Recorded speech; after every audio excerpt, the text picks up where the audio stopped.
네, 안녕하세요. 금바이군입니다. 오늘은 거래량 분석의 세 번째 시간, 시장을 움직이는 참여자들이라는 제목을 한번 붙여봤습니다. 여기서 시장을 움직이는 참여자들을 구분해 본 의미가 있는데요. 왜냐하면 구분하지 않고 그냥 일반적으로 시장이 효율적인 시장이다라고 가정할 경우 시장을 해석할 때 이런 패턴이라든가 동일한 패턴들이 만들어진다든가 아니면 고점에서 급등, 급락과 거래량 급증이라는 현상, 이런 현상들. 물론 이런 현상을 얘기할 때도 보통 그렇게 얘기하죠. 예. 급등할 때, 뭐 급등할 때는 상관이 없죠. 그때는 다 같이 올라가는 상황이 해피한 상황이니까. 그런데 급락과 함께 거래량이 터질 때, 자, 주의하라라는 이야기를 합니다. 그죠? 조심해라. 이거는 팔고 나가는 거다. 그래서 일반 개미들이 그 말에 따라서 이제 고점에서 샀던 거지만 아끼지 않고 낙폭이 더 떨어질 걸 두려워해서 판매하기 시작하죠. 매도하기 시작하죠. 판매하기 매도하기 시작하죠. 그럼 어떻게 되죠? 예, 이 현상을 더 부추기는 현상이 되는 거예요. 어떻게 보면 저는 그 뭐라 그러죠? 고점에서 거래량이 크게 터지면서 급락하는 시점에 시장에서 빠져나와야 될 시점이라고 하는 그런 것도 누군가 만들어낸 말이 아닐까라는 생각을 가끔 해봅니다. 왜냐하면 그렇게 할수록 어때요? 누군가 정보를 조작하거나 어떤 현상을 유도해서 돈을 벌려고 하는 사람들한테 유리한 조건이 만들어지는 거죠. 개미들은 백패하는 조건이 되는 거고요. 그죠? 반면에 그렇게 급락하면서 거래량이 늘어날 때 이것이 하나의 현상이라고 바라보기는 어려울 때가 많아요. 왜냐하면 올라가서 고점 근처에서 급락할 경우에 사람들이 그걸 판단하는 크게 두 가지 방법이 있을 수 있어요. 하나는 거래량이 증가하면서 큰 폭의 하락이 나타나니 조심을 해야 되기 때문에 여기서 버리고 나가야 된다라고 하는 그런 이야기가 하나 있을 수 있고요. 두 번째 뭐 있어요? 눌림 먹을 수 있잖아요. 그죠? 누가 판단해요? 몰라요, 사실. 그 사건이 벌어지고 있는 동안에는 사실은 판단하기가 좀 어렵습니다. 그게 이 어려운 점이죠. 사실은 주식시장에서 저희가 판단을 내리기 어려운 점들이에요. 이런 현상들이 발생한다고요. 어쩌면 의도된 현상들이 발생하는 이런 거. 그리고 매집에서 나타나는 현상들, 즉 소유주 상태에서 거래량이 찍히는 현상들. 그런 것들이죠. 그리고 뭐 예를 들면 그 약간 작은 뭐라 그러죠? 작전 세력이라고 일반적으로 부르죠. 세력 중에서도 그런 세력들의 행동에서 자주 볼 수 있는 험해도라든가 아니면 물량을 통해서 지지와 저항선을 작성해 놓는 이런 것들, 그런 현상들을 다 이상현상이라고 볼 수 있는데, 이런 것들을 일반적인 다수의 동질적인 수요 공급자 그룹이 존재하고 그들이 상황에 따라서 매도 세력을 형성한다 라고 하는 일반적인 효율적 시장 이론에 따라서 해석할 경우 지금과 같은 현상들은 해석이 잘 안 된단 말이에요. 그죠? 그 왜 그럴까요? 제가 볼 때 그것은 전제에 좀 문제가 있다라고 봐요. 어떤 거요? 시장에 참여하는 참여자들이 비슷한 수준의 비슷하게 합리적인 판단을 하는 동일한 동일한 집단들이다. 동일한 어떤 행동 패턴을 가진 집단들이다라고 가정할 경우에 그런 것들이 해석이 안 돼요.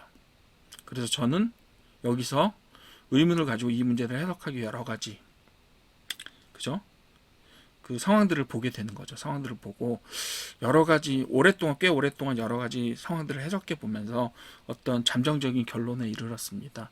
사실은 지금까지 말씀드렸던 부분은 그냥 사실을 서술하는 부분이었어요. 제가 지금까지 했던 40여 개의 강의 동안에 제가 설명드린 것은 뭐였냐면 현상적으로 이런 것들이 발생하고 여기에는 어떤 해석의 가능성들이 있을 수 있습니다. 그리고 일반적으로 사람들은 이렇다고 합니다. 라는 이야기를 주로 했어요. 그죠? 그런데 거래량을 해석할 때만은 그게 쉽지가 좀 않습니다.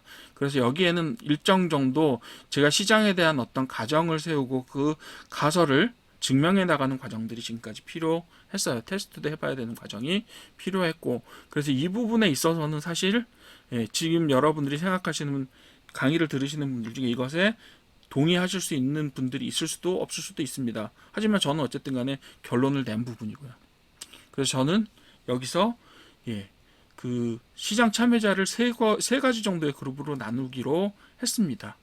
일반적으로는 뭐라고 나누냐 하면 저희가 시장 참여자들을 3개 정도의 그룹으로 나누죠. 뭐라고 나누죠? 기관, 외국인, 그리고 개인으로 구분합니다. 그죠? 이렇게 3가지로 구분해요. 그래서 외국인 따라 사기, 외국인 따라서 거래한다는 이런 것들도 예전에는 되게 중요한 기법으로 취급되었던 적들이 있었잖아요. 그죠? 그런데 이런 기계적인 구분 방법으로 과연 그들을 동질화시켜서 같은 행동 양식과 같은 목표를 가진 집단으로 규정할 수 있을 것인가? 저는 아니라고 생각합니다. 기관하고 외국인도요, 각각 달라요. 하고 싶은 게 다르고요. 목표 수익이 다르고요. 그리고 투자에 대한 목표 기간이 달라요.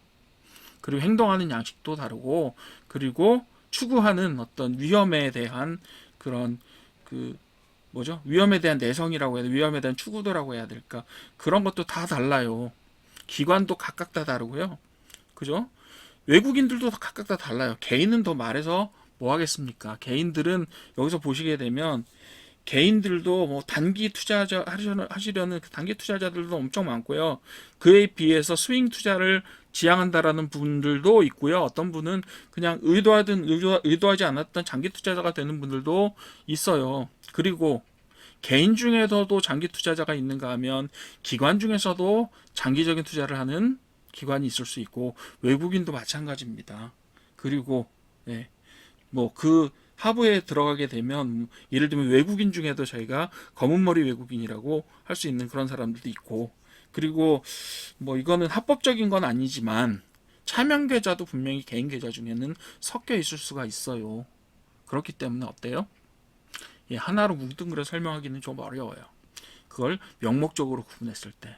그래서 어떻게 하기로 했냐 하면 제가 첫 번째 줄에 그걸 썼습니다. 일반적인 시장 거래 이론들은 세력의 존재를 무시하거나 음모론을 치부하고 기관, 외국인, 개인으로 구분해서 시장 행동을 그들을 동일한 집단으로 예상하고 예측하는 경우들이 있어요. 제일 이제 거칠게 하는 경우는 모든 투자자들이 다 비슷한 행동 패턴을 보인다라고 가정하는 거예요. 두 번째는 3가지, 즉 기관, 외국인, 개인이 각각 다른 행동 패턴을 보인다. 그렇기 때문에 어떤 예측이 가능하다라고 하는 것도 역시 제가 볼 때는 그거는 명목적인 부분이 그 안에 목표들이 각각 다르기 때문에 그런 것들이 통용될 수가 없다라고 봐요. 그죠?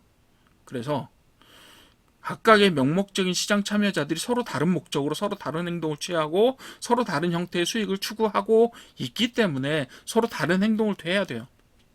그러면 외국인 중에서 또 어떻게 나누고, 기관을 또 어떻게 나누고, 개인들을 또 어떤 그룹으로 나눠서 한 10개 그룹으로 나누면 좀 더 쉬워질까요? 더 어려워지죠. 어떻게 다 그 사이에 그 인터랙션 상호작용 같은 것들을 어떻게 다 설명을 드리겠어요. 그죠? 그래서 명목적인 구분보다는 행태 혹은 행동 양식을 기반으로 해서 귀납적인 구분 방식을 사용하는 것이 시장 이해에 좀 더 도움이 될 수 있다라고 생각을 했어요.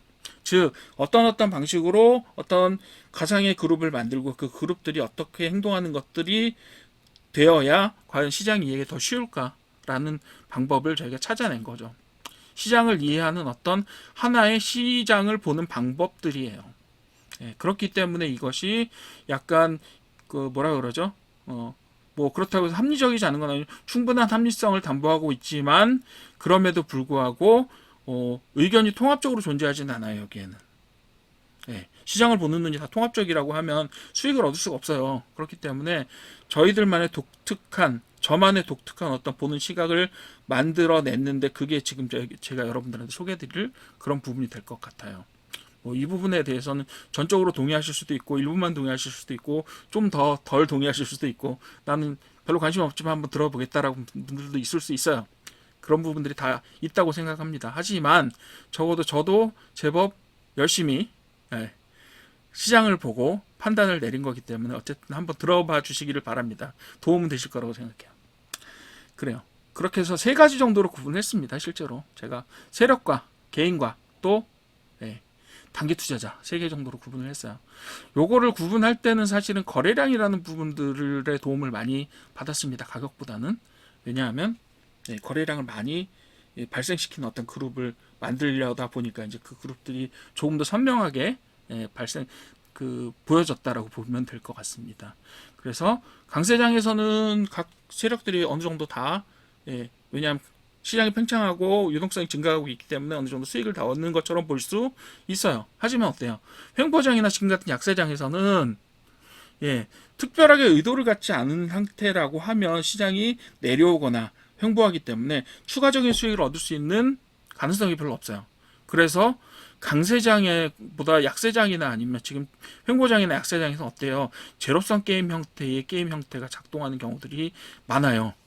그렇기 때문에 의도를 관철한다든가 어떤 시장에 대해서 수익 계획을 세운다든가 이런 부분들이 훨씬 더 중요하고, 그리고 개인 투자자들의 취약성이 더 증대되는 시기가 바로 횡보장이나 약세장이라고 볼 수가 있습니다. 그래서 이런 경우에는 개인이 수익을 얻을 수 있는 가능성이 점점 더 줄어들어요. 왜요?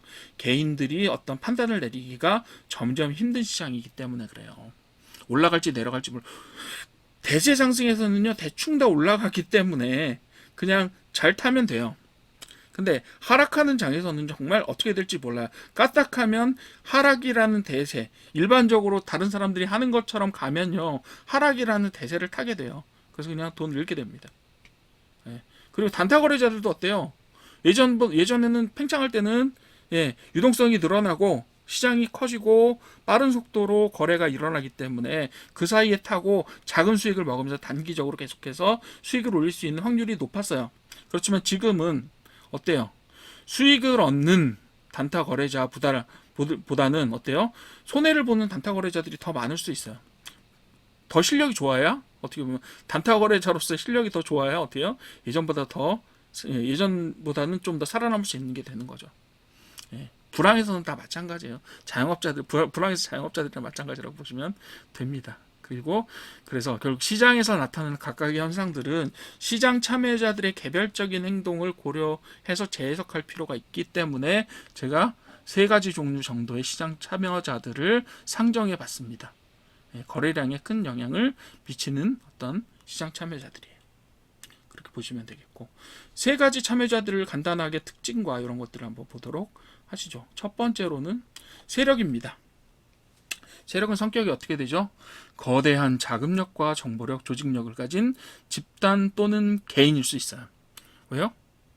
뭐 몇백억 정도 가지고 계시는 보유하고 계시는 개미 투자자들도 있잖아요. 그런 분들은 뭐 어느 정도는 웬만한 세력들보다는 더 큰 세력이라고 볼 수도 있어요. 그렇기 때문에 그래요. 그리고 세력들 같은 경우는 일반적으로는 개인 투자자들이나 단기 투자자들보다는 조금 더 장기간의 계획을 세웁니다. 이건 몇 개월인 경우도 있고요. 약간 작전 세력 같은 경우는 이 수익을 내고 빠져야 되는 시기가 분명하고 약간 불법적인 부분들까지도 고려를 하기 때문에 단기간의 계획을 세우고 빨리 먹고 빠지는 그런 계획을 세우는 경우도 있고, 지난번에 SG 사태처럼 눈에 안 보이게 뒤에서 살살 어떤 작업들을 계속해서 진행해서 이상한 차트를 만들어내는 그런 경우도 있었습니다. 어쨌든 간에, 그리고 비교적 큰 자금력과 인내심이 있습니다. 시간이 있어요. 개인에 비해서 많고요. 단타에 비해서는 뭐 얼마든지 많죠. 그래서 거래량과 가격을 주도하고 대량의 수익을 추구한다라고 보는 거예요. 왜 대량의 수익을 추구해야 되냐 하면요, 제법 오래 기다려야 되고, 그리고 많은 거래량을 움직이고, 때로는 뉴스를 움직여야 될 때도 있고, 그리고 그 개인 투자자들의 어떤 행동을 유도하기 위해서 필요한 여러 가지 어떤 팔고 사고에 대한 어떤 그런 작업들이나 이런 것들에는 비용이 필요하기 때문이에요. 그렇기 때문에 상당한 수익을 낼 때까지 작업을 진행을 한다라고 보셔도 되겠습니다. 그래서 일단은 이분들은 이 세력은요, 단기적으로 우리가 개인 투자자들이 얻으려고 하는 그 정도의 수익 가지고는 별로 만족을 못하는 것 같아요. 그렇게 보시면 되겠고, 단기적인 이익을 추구하는 작은 세력부터 글로벌 자금 기반의 세력들까지 되게 다양한 그룹이 존재한다라고 유추하셔도 됩니다.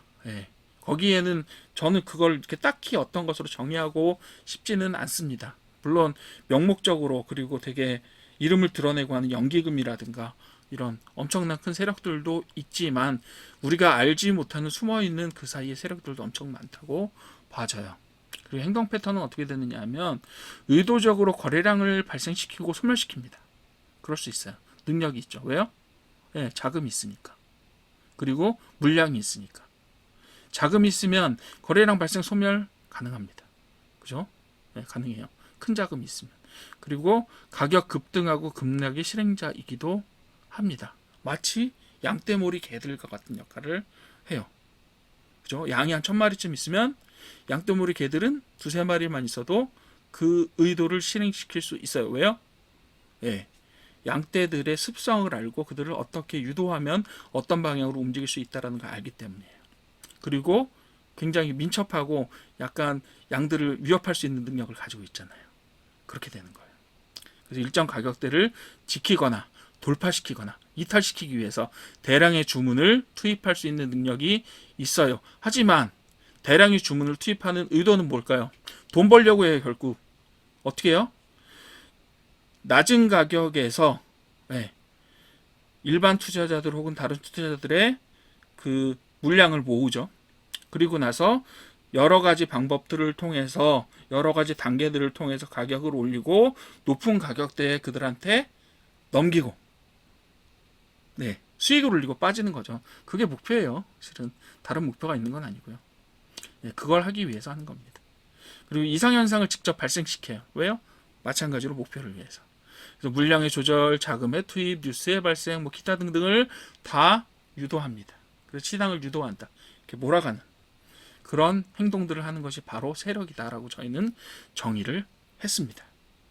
이거는 그냥 정의예요. 그냥 이런 행동들을 하는, 사실은 누구라는 후라는 것보다 어떤 식으로 하우로 어떻게 행동하느냐, 하우라는 것들을 어떻게 하느냐를 보고 그냥 이렇게 하는 행동을 하는 어떤 자금의 집합 혹은 어떤 사람들 법인의 집합을 그냥 세력이라고 부르자라고 하기로 한 거예요.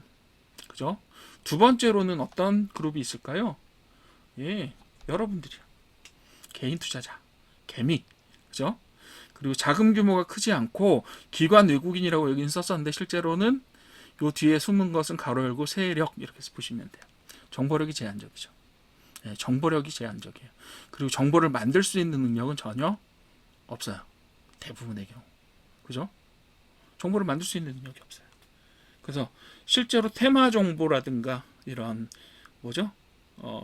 테마 관련된 거, 어떤 재료 이런 것들을 만들거나 아니면 확대시키거나 유포시키거나 아니면 막아버리거나, 그죠? 뉴스도 막잖아요. 그런 것들, 여기에 보시는 공식 뉴스, 증권사 보고서, 커뮤니티 글 이런 것들을 만들어낼 수 있는 것이 세력이고요. 그것을 소비하는 세력이 누구예요? 개인 투자자라고 보는 거예요. 의존해서 매매 결정을 하게 됩니다. 한마디로 세력들이 만들어 나가는 어떤 그 컨트롤에 의해서 움직여지는데, 그죠? 숫자는 더 많아요. 그리고 결국 그들이 움직이는 자금도 세력이 움직이는 자금에 비해서 작지 않을 수 있어요. 왜요? 그들을 통해서 개인 투자자들의 어떤 그런 잘못된 오도된 행동들, 그러니까 유도된 오도된 행동들을 통해서 누가 수익을 얻어요? 세력들이 수익을 얻으려고 하기 때문이에요. 그래서 개별적인 투자 계획하고 자금 계획을 가진 다양한 개별적인 이익 추구자들이다라고 볼 수가 있어요. 이게 개별적인 투자 계획하고 자금 계획이 있다라고 볼 수도 있고요, 없다라고 볼 수도 있어요. 왜요? 다르니까. 달라요. 각각은 있어요. 그렇지만 각각은 있어요. 근데 그게 강하지 못해. 시장을 움직일 수 없어. 그럼 계획이나 어떤 자금 계획이나 아니면 어떤 투자 계획 이런 것들 실현시킬 수 있는 능력이 개별적으로는 없어요. 그렇기 때문에 통일적인 세력을 형성하지도 않고 할 수도 없어요. 그게 바로 개인 투자자들이라고 보시면 되겠어요. 제일 중요한 초점은요, 통합된 어떤 의견들을 만들어내지는 못하고 어때요? 따라가는 존재들이에요. 그래서 장중에 단편적인 신호등 뉴스 발생 및 거래량 증가나 가격 상승에 따라서 탐욕에 의해서 매수 결정을 하고요. 탐욕에 의해서라고 하는 것도 제가 정의하는 거기는 해요. 각각 다를 거예요. 어떤 사람은 뉴스가 나오면 혹은 거래량, 어떤 사람은 가격 상승, 이런 키들을 다 그런 포인트들을 가지고 있어. 그걸 가지고 아마 그 매수를 하게 될 거예요. 그런 매수 결정을 하게 되고요. 그리고 가격이 오르지 않고 바닥에 있을 때 개인 투자자들이 개별적인 주식들에 관심을 갖는 경우는 잘 없어요. 잘 없습니다. 그죠? 그리고 고점에서 악재 발생되거나 유도된 대량 거래 발생 시 공포에 따른 매도를 합니다. 그죠? 악재 발생할 때도 있죠. 근데 실제로 보시게 되면요, 여러분들 고점에서 가격이 급락하거나 서서히 떨어지는 경우에 특별한 악재가 발생해서 되는 경우는 퍼센트가 적어요. 기본적으로. 그럼 어떠냐 하면 악재도 호재도 발생하지 않거나 호재가 계속 유지되는 경우도 무슨 지속을 하고 있는데 올라가면 그게 지속됐다고 하고요. 그게 예를 들면 그래요. 상한가 발생 같은 것들 할 때 상한가가 또 발생을 했어요. 그러면 옛날에 나왔던 뉴스였을 경우에 그걸 지속이라고 표시해서 이유를 설명하고요. 새로 발생해서 이게 떴다라고 하면 그냥 사건이 발생했기 때문에 떴다라고 얘기해요. 그죠? 사실은 뉴스라고 하는 거는 일관성 크게 없어요.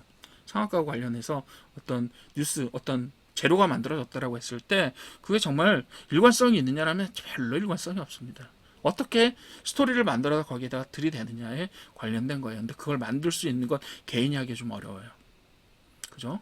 그런 것들 때문에 개인이 거기에 부하 뇌동거래니 뭐 해서 뇌동거래 얘기 되게 많이 하시더라고요. 근데 뇌동거래라는 말은 사실은 되게 어리석음을 이야기하려고 하는 경우들이 많은데요. 사실 개인이 뇌동하지 않게 될 가능성은 별로 없어요. 왜요? 정보가 제한이기 때문에 그래요. 그리고 차트에 보이는 활발한 흐름, 그죠? 되게 막 번쩍번쩍 올라가고, 그리고 거래량 순증하고 막 이런 것들 보면 되게 좋으니까 막 들어가잖아요. 그리고 나서 또 굉장히 급하게 식어요. 왜? 시장의 종목은 많으니까. 새로운 상한가는 오늘 또 들어오고요. 그래서 거래량이 줄고 시세 변동이 없으면 또 금세 흥미를 잃게 됩니다. 이게 개미의 특성이에요. 그냥 여러분들이 나빠서 그런 게 아니에요. 나빠서 그런 게 아니라요. 여러분들이 그럴 수밖에 없는 어떻게 보면 그런 시장 환경에 놓여져 있는 거예요. 왜냐하면 정보도 제한돼 있고 자금력도 제한돼 있고 시간도 없잖아요. 빨리 수익 내셔야 되잖아요. 그래서 그런 것들 때문에 여러분들 그런 의도를 가지고 시장에 들어오시기 때문에 그건 어쩔 수가 없어요. 그리고 유도하는 걸 도대체 그 사기를 치려고 하는 걸 어떻게 사기를 안 당하고 가는 것 자체가 되게 힘들어요. 시장에 들어오신 이상 그런 거예요. 그렇기 때문에 이거는 뭐 이렇게 누가 특별히 저기가 나빠서가 아니에요. 판단력이 나빠서가 아니라 그냥 그렇게 유도되는 겁니다. 그렇게 보시는 거예요. 그게 개미 투자자들이다. 그렇게 보여지는 거고요. 세 번째는 제가 개인 투자자 말고 개인 투자자 좀 나눴어요. 그리고 일부 기관 투자자는 외국인들 중에 일부를 가져왔는데 그 존재가 바로 데이 트레이더나 스윙 트레이더 같은 분들입니다. 단기 투자자라고 보통 부르죠. 스윙 트레이더도 그 구분들이 되게 많은데 보통 몇 주 정도를 몇 주 혹은 며칠을 혹은 몇 주 정도를 그 거래 기한으로 하는 분들을 스윙 트레이더라고 보통 부르고 있습니다. 그래서 이 사람들은 제가 왜 이 그룹을 시장 참여자들의 중요한 그룹으로 삼느냐 하면요. 숫자가 많지는 않지만 되게 잦은 거래 빈도를 발생시켜요. 이 양반들이 굉장히 뭐라 그러죠? 거래 주기가 되게 빨라요. 그래서 되게 많은 양을 거래한다고 수수료도 많이 내시고 단타 거래하시는 분들 굉장히 빨리빨리 거래하잖아요. 그래서 그들이 팔고 사는 것들이 전부 다 매도로 잡히기 때문에 이 양반들이 한번 어떤 종목에 집중하기 시작하면 특히 정고점 돌파 이런 특이한 사항들이 있는 특이점들이 발생한 주식들에 대해서는 집중을 해서 거기 간단 말이에요.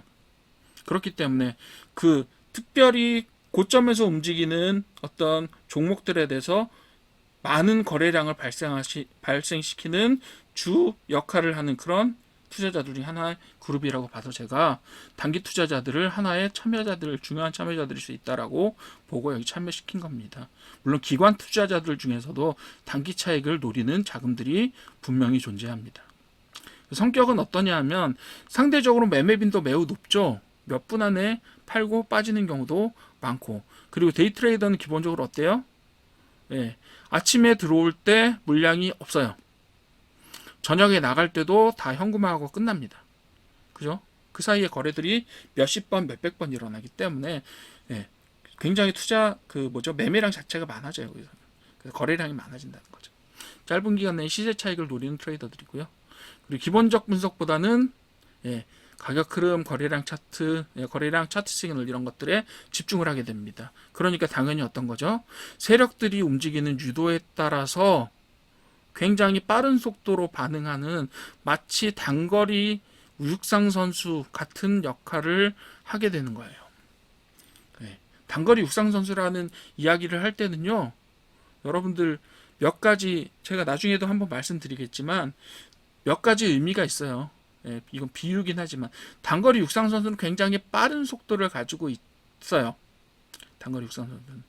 두 번째 특성이 뭔지 아세요? 혹시 단타거리 선호하시면서 단타거리 이 기법만 하면 된다라고 많이 설명들 하시고 그런 부분들을 되게 많이 이야기들 하시잖아요. 근데 실제로 보면 여러분들 아시겠지만 단타거래로 되게 장기적으로 성공하시는 분들이 잘 없어요. 잘 없어요. 그건 뭐 그냥 통계적인 이야기니까 뭐 단타하지 마십시오. 제가 이렇게 얘기하는 건 아니에요. 근데 쉽지 않다라고 말씀드려요. 장기적으로는. 왜 그렇게 말씀드리냐면 되게 잘하셔야 되기 때문에요. 진짜 고수가 되지 않으면 단타거래에 성공할 확률이 적습니다. 어떻게요? 여러분들 그 단거리 선수가 되려면요. 물론 장거리 마라톤 뛰시는 분들도 마찬가지예요. 마라톤 뛰는 것도 물론 어렵죠. 그렇지만 단거리에서 어떤 성적을 내기 위해서는요. 굉장히 고도로 굉장히 어떤 천재적인 신체를 물려받고 나서 고도로 훈련된 사람들만 그걸 할 수가 있어요. 진짜 선수들의 영역이라는 거죠. 그래서 여러분들이 직장 다니시면서 혹은 다른 생업에 종사하시면서 쉬엄쉬엄 해가지고는 100m를 10초 안에 뛰시는 분들하고 경쟁할 수가 없어요. 그런 분들이 있습니다. 그래서 변동성이 큰 종목에 관심이 많고 굉장히 빠른 정보 처리 능력을 가지고 있는 분들이 많아요. 그래서 옛날에 저도 이제 경영학과를 나왔으니까 금융 쪽에 아는 사람들이 좀 있습니다. 예전에는 저기 있잖아요. 그 환율을 거래하는 펀드를 거래하거나 아니면 이런 사람들은 30대면 은퇴했어요. 왜요? 굉장히 빠른 속도, 손이 빨라야 되고 예전만 해도 그리고 판단력이 빨라야 되기 때문에 요즘은 뭐 거의 대부분 알고리즘 세워서 알고리즘 트레이딩 많이 합니다만 어쨌든 간에 지금 그래요. 그런 것들 그리고 어떤 기법들을 가지고 있죠. 손절 라인 되게 확실하게 긋고 기계적으로 손절하고요. 거기에다 알고리즘이나 아니면 시스템 트레이딩 사용하시는 경우도 많고 트레이딩 스탑 같은 것들도 사용해서 어느 기준 이하가 되면 바로 손절하고 위험성을 회피하는 그런 기법들을 가지고 있습니다. 그게 데이 트레이더예요. 데이 트레이더가 그거 못하면 죽습니다. 굉장히 빠른 판단으로 어떻게 보면 그 판단을 기준을 세워서 그 시스템에 넘기는 그런 형태의 투자 방법들을 가지고 있고요. 행동 패턴은 뭐 보시면 아시겠지만 굉장히 많은 거래량을 발생시키는 분들이죠. 거래량 돌파 시그널, 뭐 예를 들면 전고점 돌파, 특정 이동평균 거래량 상향 돌파나 아니면 거래량 급증 뭐 이런 것들 그리고 봉차트 패턴 같은 것들이 결합돼서 어떤 패턴들을 만들어 놓고 그것들이 포착되면 바로 주목하고 바로 판단하고 바로 매수, 매도 하고 끝납니다. 그죠? 장중 호가창이나 체결 강도 이런 것들을 집중적으로 보시면서 틱 단위 어떻게 보면 초 단위에 그죠? 초 단위에 집중해서 하는 분들이 있습니다. 정말 기법이 너무너무 어렵잖아요. 그죠?